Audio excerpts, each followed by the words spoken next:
चलिए, बिहार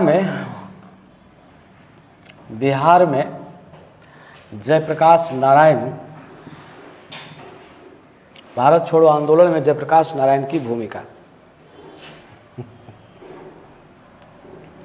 भारत छोड़ो आंदोलन में जयप्रकाश नारायण की भूमिका। भारत छोड़ो आंदोलन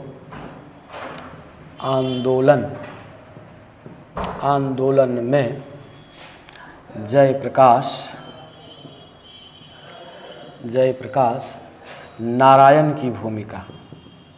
जयप्रकाश नारायण की भूमिका। भारत छोड़ो आंदोलन में जयप्रकाश नारायण की भूमिका।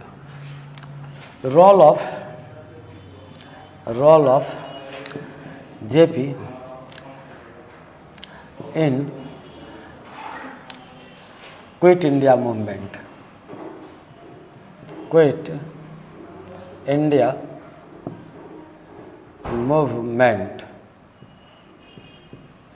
Bihar.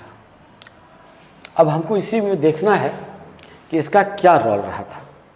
What was the role of Jayaprakash Narayan in Quit India Movement. इसमें इनका क्या रोल था। तो देखिए, बिहार में मूल रूप से अब तक जो कार्य किया गया था, वो जो केंद्र स्तर पर जिस प्रकार का आंदोलन चलाया जाता था, उसी को आधार बना करके बिहार में भी क्या किया जाता था, आंदोलन चलाया जाता था। उसी प्रकार से बिहार में भी क्या किया जाता था, आंदोलन चलाया जाता था। तो जब ये बिहार में आंदोलन चलाया जाता था, ये बिहार में, तो लेकिन यहाँ थोड़ा सा भिन्न है। भारत छोड़ो आंदोलन में जो जयप्रकाश नारायण के नेतृत्व में चला, ये थोड़ा सा भिन्न है। भारत छोड़ो आंदोलन में ये थोड़ी सी भिन्नता देखी जाती है, थोड़ी सी भिन्नता। क्यों भाई? इसलिए यहाँ जयप्रकाश नारायण ने भारत छोड़ो आंदोलन में खुल्लम खुल्ला अहिंसात्मक बात न कह करके हिंसात्मक बात पर जोर दिया। इस दृष्टिकोण से ये क्या है, अलग है। हिंसात्मक गतिविधि पर इन्होंने जोर दिया। ये हिंसात्मक गतिविधि पर इसने क्या दिया, ये जोर दिया। और पहले से ही जयप्रकाश नारायण आंदोलन में अपनी भागीदारी निभा रहे थे। लेकिन जिस समय भारत छोड़ो आंदोलन की घोषणा की गई, भारत छोड़ो आंदोलन की घोषणा की गई, आंदोलन की घोषणा की गई, उस समय वो कहाँ थे? वो हजारीबाग सेंट्रल जेल में थे। जयप्रकाश नारायण को उस समय हजारीबाग सेंट्रल जेल में रखा गया था। जयप्रकाश नारायण को हजारीबाग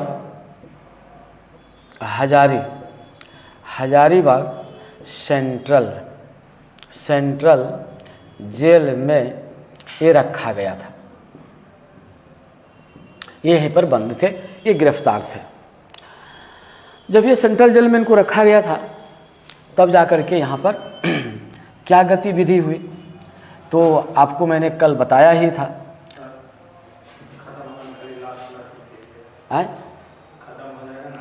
हमको बता दीजिए कौन। तो ये क्या किया इसने? तो उसमें तो 8 अगस्त को आपने देखा ही था, ऑलरेडी आई हैव सीन। 8 अगस्त को क्या किया गया था? 8 अगस्त 1942 को गांधी जी ने मुंबई के ग्वालिया टैंक मैदान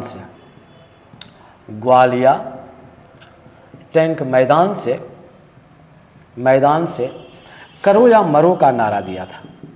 करो या मरो का ये क्या दिया था? नारा दिया था, नारा, ये करो या मरो का नारा दिया था ये। और 9 अगस्त को आपने देखा ही था कि सबको पकड़ करके पुट इनटू जेल, सभी नेताओं को क्या किया था, गिरफ्तार करके क्या किया गया, पुट इनटू जेल। और मैंने आपसे कहा ही था कि गांधी जी को पूना के आगा खां महल में रखा गया और अन्य नेता को कहाँ रख दिया गया, अहमदनगर के दुर्ग में रख दिया गया। गांधी जी को पूना के आगा खां महल में रखा गया, गांधी जी को पूना के आगा खां महल में रखा गया। और जो अन्य लोग थे उनको अहमदनगर दुर्ग में डाल दिया गया। अन्य को अहमदनगर दुर्ग में क्या कर दिया गया, डाल दिया गया। अहमदनगर दुर्ग में इनको डाल दिया गया। तो जब ये अहमदनगर दुर्ग में इनको डाल दिया गया तो मैंने कहा था, already I have said you what was the main cause of this incident. इस घटना का क्या मूल वजह था, मैंने ये बात कह दिया था। और ये भी बताया था कि गांधी जी को अन्य नेताओं से अलग क्यों कर दिया। इसका मूल उद्देश्य यही था कि भाई यदि गांधी जी एक साथ रहेंगे तो फिर नई स्ट्रेटजी तैयार की जाएगी। After that there will be prepare new strategy. क्या आंदोलन कैसे चलाया जाए, how Indian national movement will run, what will be strategy, what will be diagnosis, how can a fight from British government, such and such. यही कारण था, this was the main cause. Gandhi ji को क्या कर दिया गया, सेपरेट कर दिया गया, गांधी जी को अलग रखा गया। ये बातें घटना घट गई। और ये समय जयप्रकाश नारायण कहाँ थे, हजारीबाग जेल में बंद थे। At that time mister Jayaprakash Narayan was arrested in Hazaribagh jail, central jail. ये हजारीबाग जेल में ये क्या थे, ये बंद थे। जयप्रकाश नारायण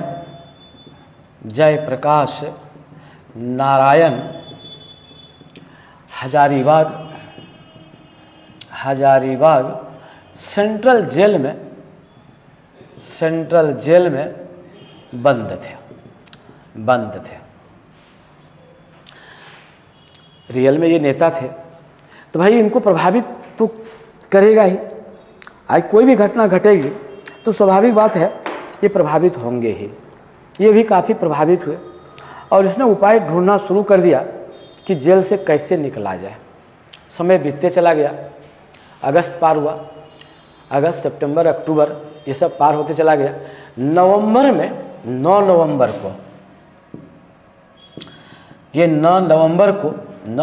1942 को, वो कौन दिन था भाई, वो दीपावली का दिन था।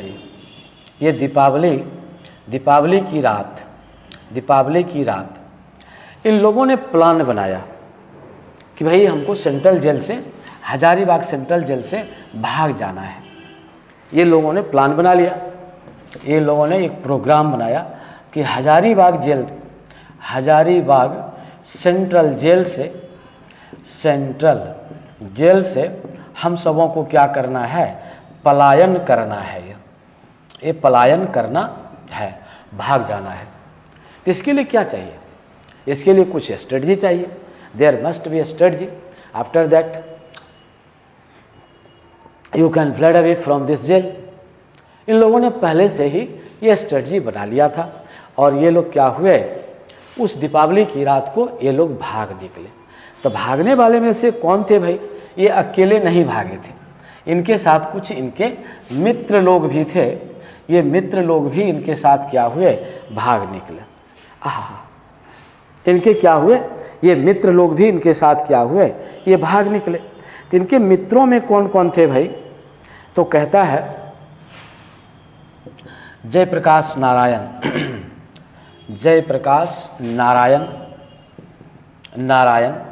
अपने मित्रों के साथ जेल से पलायित कर गए। जेल से पलायित यानी भाग गए, पलायित कर गए। तो इनके मित्र कौन कौन थे भाई? तो इनके मित्र थे योगेंद्र शुक्ल,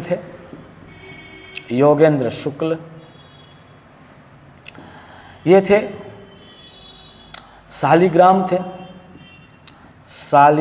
थे, सूर्यनारायण सिंह थे।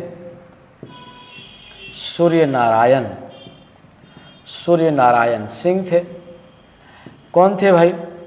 गोविंद चंद्र गुप्त थे। ये गोविंद चंद्र ये क्या थे? ये गुप्त थे। तो इस प्रकार से कई लोग थे। अन्य सारे लोग इनके साथ क्या हुए, यहाँ से निकल करके ये लोग भाग गए। भागने के बाद ये लोग कहाँ चले गए भाई? भाग करके ये लोग नेपाल के राजविलास जंगल में छुप गए। नेपाल के राजविलास जंगल में छुप गए। नेपाल के राजविलास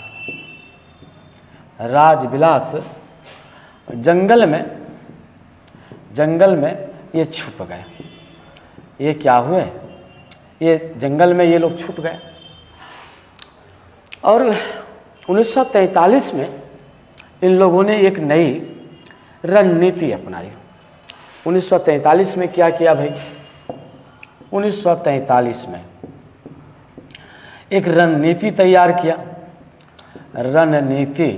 ये क्या किया? ये तैयार किया। देखिए, सवाल ये है कि जब तक आप रणनीति तैयार नहीं करेंगे तब तक आप राजनीति के रण क्षेत्र में आप अपने आप को स्थिर नहीं कर पाएंगे। इसलिए सबसे बड़ी बात होती है आपकी स्ट्रेटजी क्या है, what's your strategy, how can you maintain it, this is the major thing. After that you will be successful statesman. तभी जाकर के आप सक्सेसफुल स्टेट्समैन बन सकते हैं, सफल राजनीतिज्ञ बन सकते हैं। अन्यथा आपकी कोई पूछ नहीं होगी। बहुत सारे लोग राजनीतिज्ञ बनते हैं, बहुत सारे इस दिशा में कार्य करते हैं, लेकिन उनका कोई नाम नहीं होता है। जयप्रकाश नारायण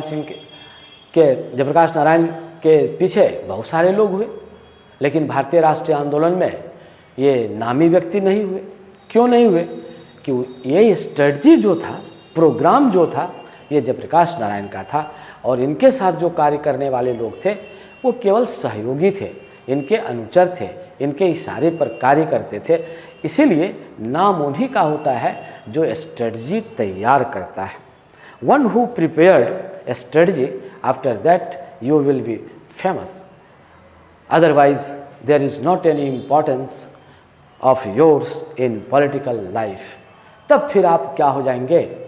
इतिहास की पृष्ठभूमि में समा के रह जाएंगे, गौण हो जाएंगे। आपका नामो निशान तक लोग याद नहीं करेगा। तो जयप्रकाश नारायण ने क्या किया? रणनीति तैयार किया और एक रणनीति के तहत एक संस्था का गठन किया। और उस संस्था का नाम 1943 में यही क्या था? आज़ाद दस्ता था। यही इनका नाम था, आज़ाद दस्ता। ये क्रांतिकारी दल था। ये क्रांतिकारी, ये क्या था? ये संगठन, ये क्रांतिकारी संगठन था। ये क्या था? ये क्रांतिकारी, ये क्या था? ये क्रांतिकारी संगठन था। ये आज़ाद दस्ता जो था ये क्रांतिकारी क्या था? संगठन था। और आज़ाद दस्ता जब ये गठन किया तो इसने बड़ा सिस्टम में सब कुछ डाला। तो आज़ाद दस्ता के सहयोग कौन दिया भाई? कि इस बिना सहयोग का तो कुछ हो नहीं सकता है। इसमें जो सहयोग दिया वो दिया कार्तिक प्रसाद। वो कौन दिया भाई? कार्तिक प्रसाद। ये कार्तिक प्रसाद। और कौन सहयोग दिए? इसके सहयोग देने वाले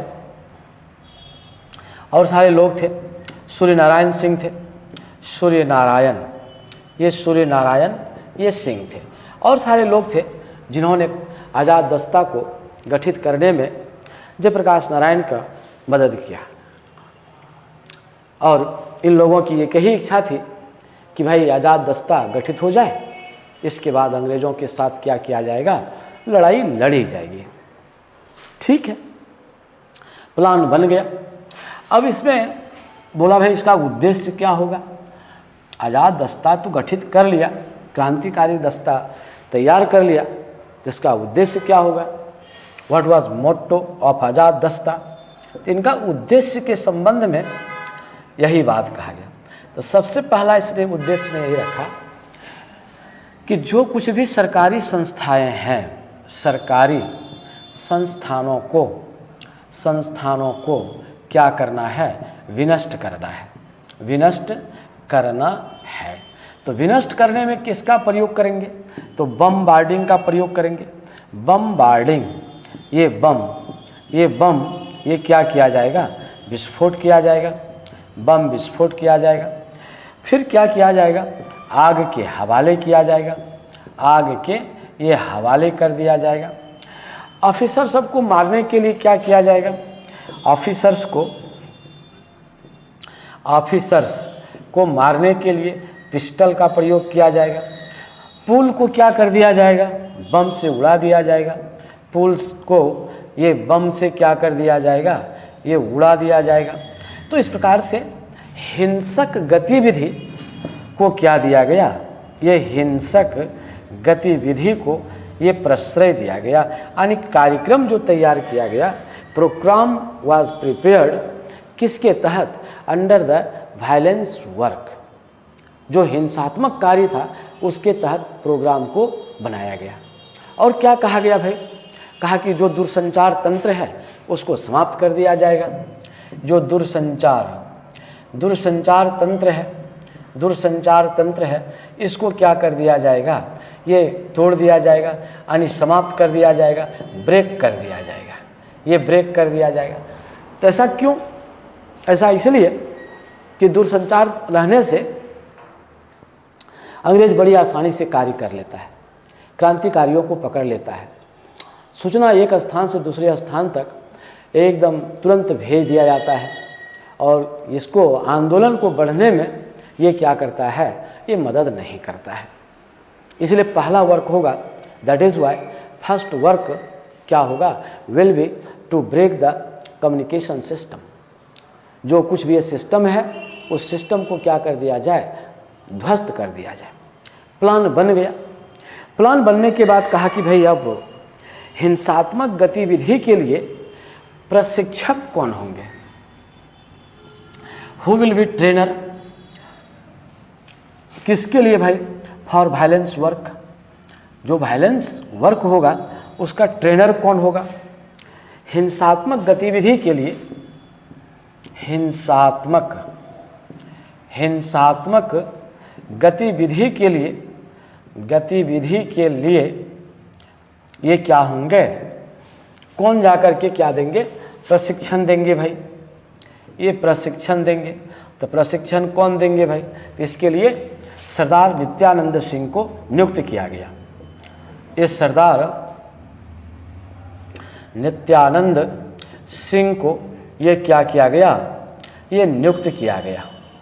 सरदार नित्यानंद सिंह को ये क्या किया गया, ये नियुक्त किया गया। कहा कि ठीक है, अब सरदार नित्यानंद सिंह ही लोगों को इस दिशा में प्रशिक्षण देंगे। तो क्या प्रशिक्षण देंगे भाई, बमबार्डिंग करना, बम बनाने का, बम चलाने का, पिस्टल चलाने का, ये सब प्रक्रिया इनके हाथ में सौंप दिया गया। देखते देखते गतिविधि को क्रियान्वित किया जाने लगा। पुल उड़ा दिया गया, भवन, जो सरकारी भवन में आग लगा दी गई, औद्योगिक संस्थानों में बम फेंका गया। जो अंग्रेज पदाधिकारी थे उन्हें गोली शूट कर किया जाने लगा। गतिविधि काफ़ी तीव्र गति से बढ़ी, नो डाउट, बहुत fastly each and every work started to increase under the leadership of mister Jayaprakash Narayan. ये सिचुएशन को देख करके, saying this situation, British government became very alert, और उसने क्या चला दिया, अपना मुहिम चला दिया, अपना जा कर के उसने एक्टिव कर दिया, सारे लोगों को एक्शन में ला दिया। कहा भाई ये जो गतिविधि चल रही है इसको आप क्या करो, then and there must be what, demolish, इसको जल्दी से क्या कर दो, समाप्त कर दो। यही बातें यहाँ पर चलने लगा। अब कार्रवाई दो तरफ से होने लगी। एक तरफ से क्या होने लगा भाई, आज़ाद दस्ता का ये चला, आज़ाद दस्ता का ये क्या चला, विध्वंसात्मक कार्रवाई, विध्वंसात्मक ये कार्रवाई। और दूसरी तरफ ये क्या चला भाई, और दूसरी तरफ सरकार के द्वारा, ये जो सरकार है, ये सरकार के द्वारा ये गिरफ्तारी का ये क्या चला, कार्यक्रम चलाया गया। गिरफ्तारी का तेजी के साथ एक्शन में इसको ये चलाया गया कि जल्दी से इन क्रांतिकारियों को क्या कर लिया जाए, गिरफ्तार कर लिया जाए एकदम। As soon as these all terrorists should be what, arrest under the leadership of British government.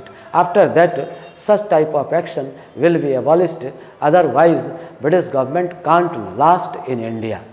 ये ठहर नहीं सकती है, ये लास्ट नहीं कर सकती है। शुरू हो गया। अब आज़ाद दस्ता जाकर के अपना कार्य कर रहा था, अब पुलिस उधर से जाकर के इन सबों को धरपकड़ कर रही थी। आज़ाद दस्ता क्या चाहते थे कि हम अपना विस्तार करें, एक्सटेंशन ऑफ आज़ाद दस्ता। इसका पूरे क्षेत्र में ये चाहते थे कि बंगाल में, उत्तर प्रदेश में, बिहार में इनका बहुत सारा गठन हो जाए। ये चाहते थे कहाँ पर भाई, बंगाल में, ये बिहार में, कहाँ पर, ये उत्तर प्रदेश में। इसका क्या होना चाहिए, विस्तार होना चाहिए। ये विस्तार होना चाहिए, विस्तार होना ये चाहिए, ये बात इनके दिमाग में था। और इसके लिए कार्य भी शुरू थी। इसके लिए क्या था भाई, कार्य भी क्या था, शुरू था। और आज़ाद दस्ता से प्रेरित होकर के भागलपुर और पूर्णिया में संगठन गठित कर लिया गया। आज़ाद दस्ता से प्रेरित होकर ये क्या कर लिया गया, ये गठित कर लिया गया। इसी प्रकार की इसी के तर्ज पर ये क्या गठित कर लिया गया, संगठन गठित किया गया।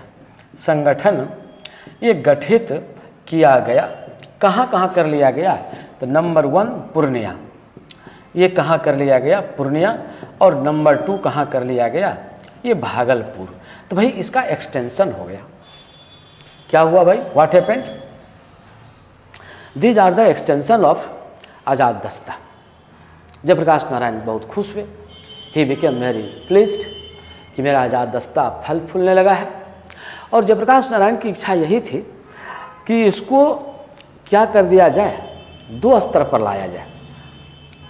इसीलिए इसने अखिल भारतीय कार्यालय का गठन करवाया, आज़ाद दस्ता का अखिल भारतीय कार्यालय बनवाया, अखिल भारतीय कार्यालय, ताकि पूरे हिंदुस्तान से लोगों को जोड़ा जा सके। और फिर क्या किया, बिहार प्रांतीय कार्यालय, ये बिहार प्रांतीय कार्यालय, ये कार्यालय ये यहाँ से क्या कर दिया गया, ये जोड़ दिया गया। तो ये बात यहाँ पर चलने लगा। अब इसके दिमाग में आया कि क्यों नहीं सुभाष चंद्र बोस के जो आज़ाद हिंद फौज है उससे इनको जोड़ करके और इनको मजबूती प्रदान कर दिया जाए। यदि हम इसको आज़ाद हिंद फौज से जोड़ देते हैं, आज़ाद दस्ता को यदि आज़ाद हिंद फौज से जोड़ देते हैं, after that what will be result, Azad Dasta will be very bold. और इसका स्कोप क्या हो जाएगा, the scope of Azad Dasta will be on the level of India. यह स्थानीय नहीं रह जाएगा, it will not be local. ये क्या हो जाएगा, भारत के स्तर पर ये लोग इसको जानने लगेंगे। इसने तार जोड़ना चाहा। जयप्रकाश नारायण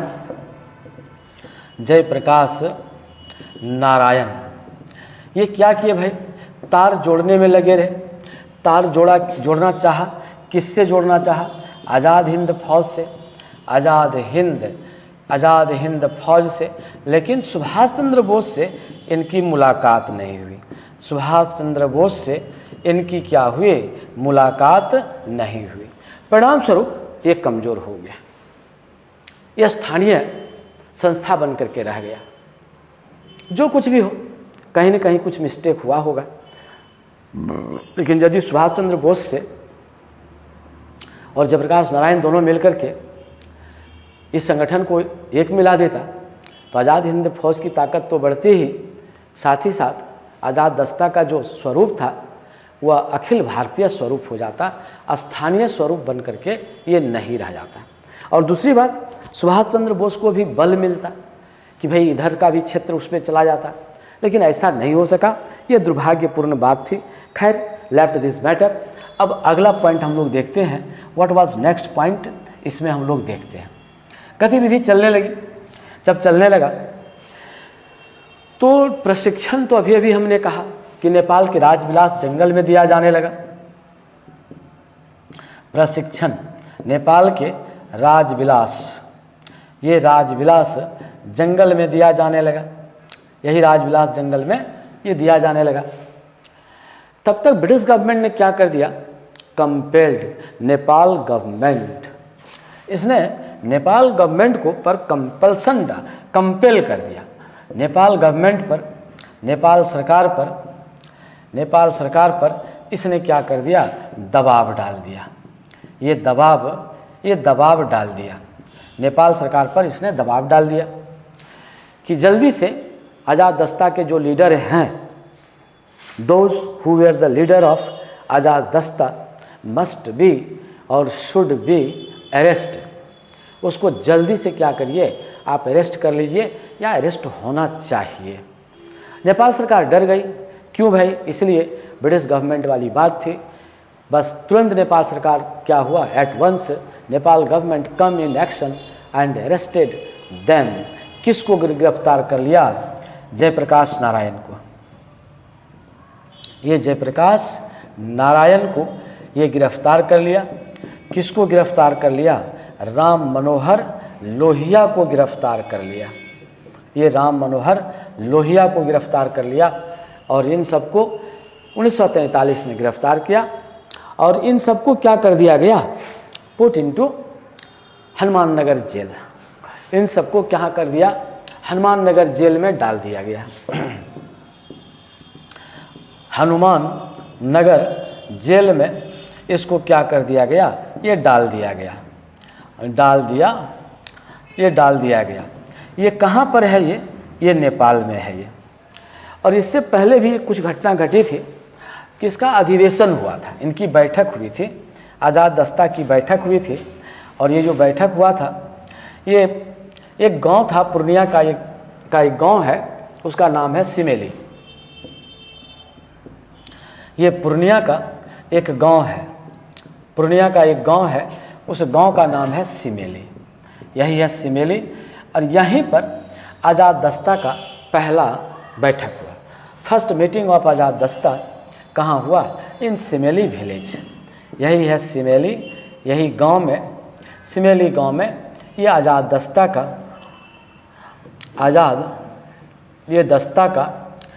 ये क्या किया गया, मीटिंग आयोजित किया गया, बैठक आयोजित किया गया। ये बैठक आयोजित किया गया। जब ये बैठक आयोजित किया गया, इसमें बात यही हुआ कि क्या डिसीजन हुआ भाई, व्हाट वाज डिसीजन, कौन कौन प्रस्ताव पास किए गए, which proposal passed under the working committee of Azad Dasta. तो इसमें पास यही किया गया, आज़ाद दस्ता को दो भागों में बांट दिया गया। आज़ाद दस्ता को जो बांट दिया गया वो दो भागों में बांट दिया गया। आज़ाद दस्ता को दो भागों में बांट दिया गया। आज़ाद दस्ता को दो भागों में बांट दिया। एक किस में बांट दिया गया, सैन्य दल, एक बांट दिया गया सैन्य दल, और दूसरा किस में बांट दिया गया, असैन्य दल में बांट दिया गया। असैन्य दल में आप उसे चले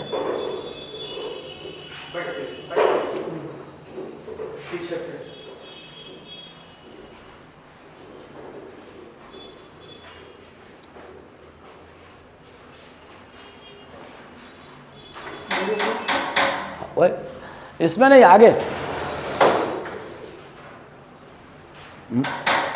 आगे आगे आगे आगे आगे बढ़िए, आगे बढ़िए, आगे बढ़िए, आगे बढ़िए।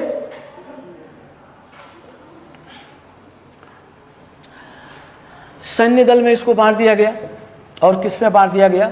असैन्य दल में बांट दिया गया। तो सैन्य दल का जो चीफ बनाया गया, ये चीफ जो बनाया गया वो किसको बना दिया गया? नरसिंह को बनाया गया। ये नरसिंह को बनाया गया। और असैन्य दल का जो चीफ बनाया गया, यानी प्रशिक्षक कहिए, ट्रेनर कहिए, ये प्रशिक्षक जो बनाया गया, ये किसको बना दिया गया? खुशहाल सिंह को बना दिया गया। ये खुशहाल सिंह को ये बना दिया गया। ये खुशहाल सिंह को ये क्या कर दिया गया? ये बनाया गया। अब इन लोगों ने अपना कार्यक्रम शुरू कर दिया। इसके बाद तो हम अभी आपको बताए ही कि भाई उनको नेपाल सरकार, अंग्रेजी सरकार के दबाव में आकर के नेपाल सरकार ने जयप्रकाश नारायण को गिरफ्तार किया, और गिरफ्तार करके क्या कर दिया? हनुमान नगर जेल में डाल दिया। तो ये काम यहाँ तक चला गया। अब जब जेल में ये सब चले गए, तब भाई अब आंदोलन कैसे चलेगा? आंदोलन को कैसे चलाया जाएगा? How movement will run? आंदोलन कैसे चलेगा भाई? तो आंदोलन को चलाने के लिए दो आदमी आए। एक आए सूर्यनारायण सिंह, ये सूर्यनारायण सिंह। और कौन आए? यही नित्यानंद सिंह आए। नित्यानंद ये सिंह आए। और इन लोगों ने क्या किया? एक प्लान बनाया, और प्लान बना करके क्या किया? यही हनुमान नगर जेल पर इन लोगों ने हमला कर दिया। हनुमान नगर जेल पर ये धावा बोल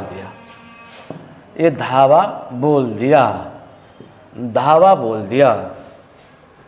जब हनुमान नगर जेल पर इन लोगों ने धावा कर दिया, when he attacked on Hanuman Nagar jail, और इसके बाद क्या हुआ? आफ्टर दैट जयप्रकाश नारायण, राम मनोहर लोहिया, ये लोग क्या हुए? Fled away from the Hanuman Nagar jail.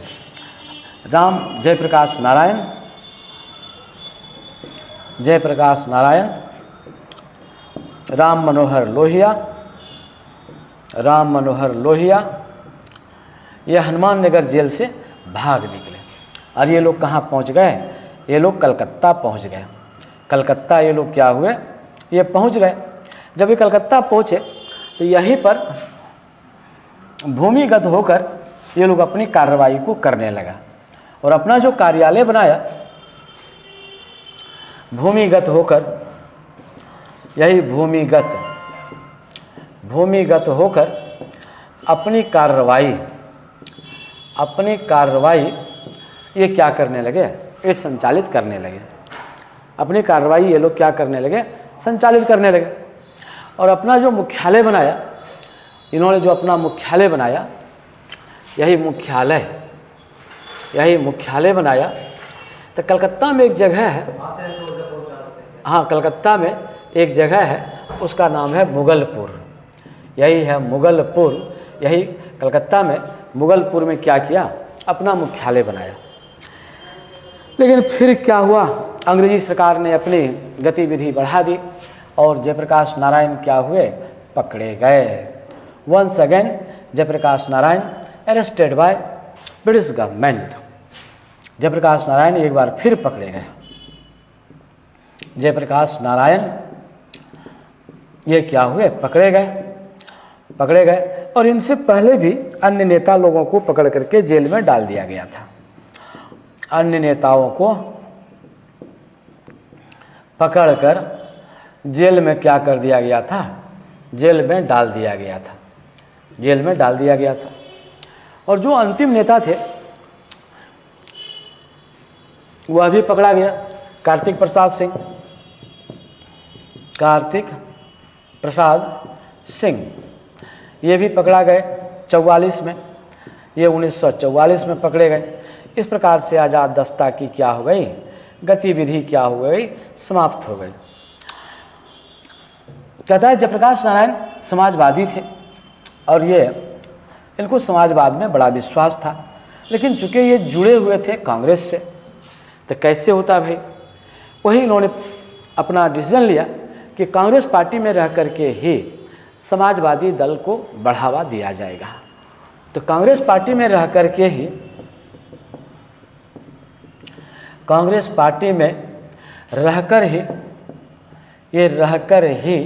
ये क्या कर दिया गया?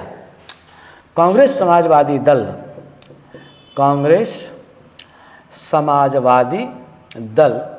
का क्या किया? गठन किया।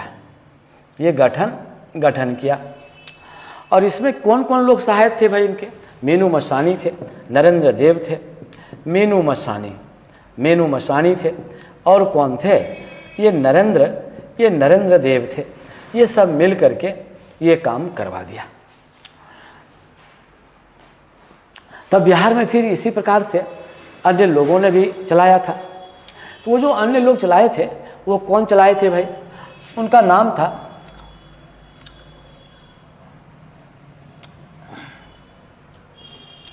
ये बेहपुर में चलाए थे। बेहपुर में भी आंदोलन चला था। बेहपुर में ये चला था और यहीं पर समानांतर सरकार गठित की गई थी। समानांतर सरकार ये क्या किया गया था? ये गठित किया गया था। और इसका जो क्षेत्र था ये सब था, ये आपका ये पूर्णिया में था, ये पूर्णिया था, किशनगंज था, ये भागलपुर था, भागलपुर था, ये कहाँ था? सुल्तानगंज था। तो ये सब इनका बात था। इसी प्रकार से अन्य दल भी काम कर रहे थे और वो जो दल काम कर रहे थे वो परशुराम दल थे,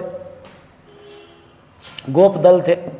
वो भागलपुर में परशुराम दल थे, वो गोप दल थे। ये सब भागलपुर में ये क्या थे? ये कार्य कर रहे थे। लेकिन इन लोगों का कोई खास महत्व तो नहीं रहा। रियल में महत्व किनका था? ये जयप्रकाश नारायण का था। और जयप्रकाश नारायण ने इस आंदोलन को क्या किया था? काफ़ी प्रभावित किया था। और अंत में जाकर के जयप्रकाश नारायण की गिरफ्तारी के बाद आज़ाद दस्ता जैसे ही समाप्त हुआ, उन्हीं के साथ साथ सारे जो छोटे छोटे दल थे वो सभी दल क्या हो गए? समाप्त हो गए। यह अखिल भारतीय स्तर का दल नहीं बन पाया और न ही किसी का सपोर्ट मिला और न ही उनका स्वरूप बहुत मजबूत रहा। इस प्रकार से आपने आज़ाद दस्ता का क्या देख लिया? गठन देख लिया। तो फिर कल हम लोग आपसे बात करेंगे।